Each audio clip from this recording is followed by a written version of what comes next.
ஆண்டவராம் இயேசுவின் நாமத்தினாலே அன்பான வாழ்த்துக்களை கூறுகிறேன். இந்த நாளிலும் பண்டிகை காலங்களை அனுசரிக்கிற நமக்கு அது ஆஸ்வாதமாய் காணட்டும். அந்நாட்களிலும் கிறிஸ்து பிறந்த காலகட்டங்கள் எப்படி இருந்தது என்று சொன்ன ஒரு உணர்வுக்குள் இன்றைய காலங்களோடு நாம் எப்படி இருக்கிறோம் என்று சொன்ன சிந்தைக்குள் கர்த்தர் நம்மை கொண்டு செல்கிற தேவன். லூக்கா எழுதின சுவிசேஷம் 2ஆம் அதிகாரம் அதன் 11ஆம் வார்த்தை முதல் 20ஆம் வார்த்தை வரை அடங்கியிருக்கிற சில காரியங்களை வெளிப்பாடுகளோடு அறிந்து கொள்ள கர்த்தர் நமக்கு கிருபை கொடுக்கிற தேவன். 3 விதமான காரியங்களை இங்கே நாம் காண முடியும். பரமசேனையின் திரள் அந்த தூதனுடனே தோன்றி, தூதனை குறித்து சொல்லப்பட்டிருக்கிறது. தூதன் மட்டுமல்ல, பரமசேனையின் திரள் அவனுடனே.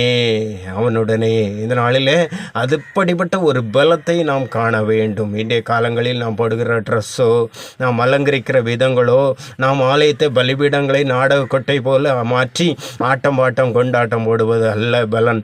அவன் பரமசேனின் திரள் அந்த தூதனுடனே தோன்றினது போல ஆவியின் பலனடைகிற தெய்வ பிள்ளைகளாய் காணப்பட வேண்டும். இரண்டாவதாக, அவன் மேய்ப்பர்களுக்கு அந்த செய்தியை அவன் அறிவித்து அதை கேட்ட மாத்திரத்திலே அவர் தீவிரமாய் அந்த காரியங்களை பார்ப்போம் என்று சொல்லி அவர்களுக்குள்ளே ஒரு ஆவல் வந்தது. தீவிரமாய் போய் பார்த்தார்கள். அதுபோல் ஒரு ஆவல் நமக்குள்ளே உருவாக்கப்பட வேண்டும். கிறிஸ்துவை குறித்து, ரட்சிப்பை குறித்து, மனந்திருமுதலை குறித்து, ஞானஸ்நானங்களை குறித்து, வருகை குறித்து ஆவல் கொண்ட தெய்வச்சனங்களாய் நாம் காணப்பட வேண்டும். இதை பாண்டிய காலங்களோடு இணைந்து கொண்ட நாம் அப்படியே நின்று விடாதபடி ஒரு ஆவல் நமக்குள்ளே வர வேண்டும். மேய்ப்பர்களுக்குள் எப்படிப்பட்ட ஒரு ஆவல் உருவாயிற்றோ அப்படி அந்த பாலனை கண்டது போல நாமும் ஆவல் கொண்டவர்களாய் மாறும்போது ஆவிக்குரிய காரியங்களை காண முடியும். மரியாள் எப்படிப்பட்டவளாக இருந்தாள் என்றால், அந்த சங்கதிகளை தன் இருதயத்திலே வைத்து சிந்தனை பண்ணினாள் என்று சொல்லப்பட்டிருக்கிறது. இந்த நாளில் நம்முடைய காரியங்களை நம்முடைய இருதயத்தில் வைத்து நாம் சிந்தனை பண்ணுகிறோம். அல்லாவிட்டால் கோர்ட்டு கேஸ், போலீஸ் என்று சொல்லி அலைகிறோம். தெய்வ பிள்ளைகளே, தன் இருதயத்திலே வைத்ததை சிந்தனை பண்ணினாள். மரியாளுக்குள்ளே இருந்த அந்த காத்து கொண்ட கிருபை உங்களுக்குள் உருவாக்கப்படட்டும்.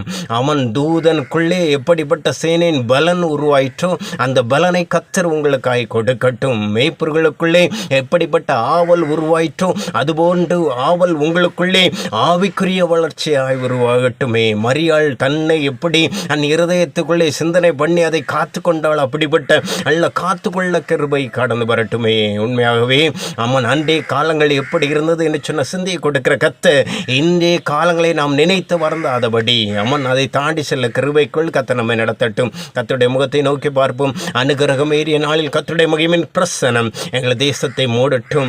ஆலயங்கள், பலிபிடங்கள், தெய்வ சமூகங்கள், நாடக கொட்டை போன்று, சினிமா திரையரங்கை போன்று ஆமன் காட்சி அளிக்கிற இந்த காலகட்டங்கள் அதை தாண்டி ஆமன் அண்டே காலங்கள் எப்படி இருந்தது என்று சொன்ன சிந்தையை எங்களுக்கு நினைப்பூட்டுகிற கர்த்தர் அப்படிப்பட்ட பலன் அடைகிற ஒரு அனுபவம், அப்படிப்பட்ட ஒரு ஆவல் கொண்ட ஒரு அனுபவம், அப்படிப்பட்ட காத்து கொள்கிற ஒரு கிருபை ஒவ்வொரு பிள்ளைகளுக்குள்ளும் உருவாக்கப்பட கர்த்தர் கிருபை கொடுங்கள் டேடி.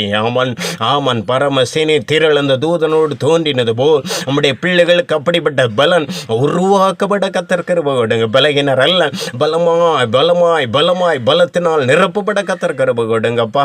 மெய்ப்பர்களுக்குள் எப்படிப்பட்ட ஆவல் உருவாயிற்றோ அதுபோன்று சில காரியங்களை, ஆவிக்குரிய காரியங்களை, ரட்சிப்பின் காரியங்களை, அபிஷேக காரியங்களை குறித்த ஆவல் ஒவ்வொரு பிள்ளைகளுக்குள்ளும் சபைகளுக்குள்ளும் உருவாக்கப்பட கர்த்தர் கிருபை கொடுங்க டேடி. தீவிரமாய் போய் அந்த பாலனை கண்டது போல் ஒவ்வொரு பிள்ளைகளும் பார்க்கிற பாக்கியங்களுக்குள் கடந்து செல்ல கர்த்தர் கிருபை கொடுக்கும்படி ஆட்சேபிக்கிற மரியாள் அந்த சங்கதிகளை தன் இருதயத்தில் வைத்து காத்து கொண்டது போன்ற ஒரு கிருபை கடந்து வரட்டும். ஆமன் அப்படிப்பட்ட நல்ல கிருபைகளுக்குள் கர்த்தர் தம்முடைய பிள்ளைகளை எந்தனையின் பாதைக்குள்ளே கொண்டு செல்லும்படி ஆட்சேபிக்கிறேன் அப்பா. அன்றைய காலங்களை இன்றைய காலங்களோடு நாங்கள் ஒப்பிட்டு பார்க்க கிருபை கொடுக்கிற கர்த்தர் இந்த பண்டிகை காலங்கள் ஒவ்வொரு பிள்ளைகளுக்கும் ஆசீர்வாதமாய் பிளஸ்ஸிங்காய் மாற கர்த்தர் கிருபை கொடுங்கப்பா. உங்கள் கரத்தின் ஆசீர்வாதத்துக்குள் அர்ப்பணித்து செபிக்கிறேன். பெரிய காரியங்களை செய்யுங்க இயேசுவின் நாமத்தில் நல்ல பிதாவே, ஆமென். God bless you. இந்த பண்டிகை காலங்கள் ஒவ்வொருவருக்கும் ஆசீர்வாதமாக அமையட்டும். கர்த்தர் உங்களோடு இந்த பெரிய காரியங்களை செய்வாராக. ஆமென்.